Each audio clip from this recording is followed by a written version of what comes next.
கர்நாடக மாநிலத்தில் வெயிலின் தாக்கம் அதிகரித்திருப்பதால் பொதுமக்கள் தவிப்புக்கு உள்ளாகி இருக்கிறார்கள்.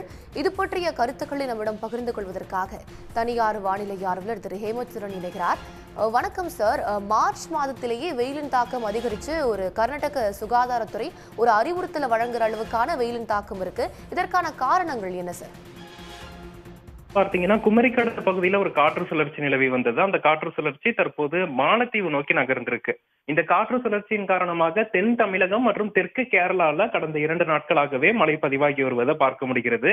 இந்த காற்று சுழற்சி அகன்று செல்வதன் காரணமா வறண்ட கிழக்கு காற்றின் ஊடுருவல் தென்னிந்தியா முழுவதுமே காணப்படுகிறது.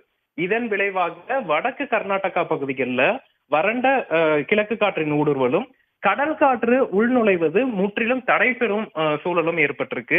இதன் விளைவாக தற்போது மாதத்திலேயே ஒரு அனல் வெப்ப அலைக்கான எச்சரிக்கை அப்படிங்கிறது விடுக்கப்பட்டிருக்கு.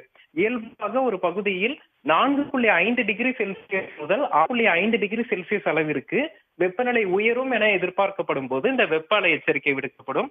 அது போன்ற ஒரு சூழல் வடக்கு கர்நாடகா பகுதிகளில் ஏற்பட்டிருப்பதன் காரணமா அடுத்த 3 தினங்களுக்கு வடக்கு கர்நாடகா பகுதிகளுக்கு வெப்ப அலைக்கான எச்சரிக்கை விடுக்கப்பட்டிருக்கு. தமிழகத்திலும் வரக்கூடிய நாட்கள்ல படிப்படியாக வெப்பநிலை உயரும் என எதிர்பார்க்கப்படுது. தமிழகத்தை பொறுத்த வரைக்கும் 2 முதல் 3 டிகிரி செல்சியஸ் அளவிற்கு வெப்பநிலை உயர்ந்து காணப்படும். இணைப்பில் வந்து கருத்துக்களை பகிர்ந்து கொண்டமைக்கு நன்றி சார். உடனுக்குடன் செய்திகளை தெரிந்து கொள்ள சன் நியூஸ் பெல் ஐகானை கிளிக் பண்ணுங்க.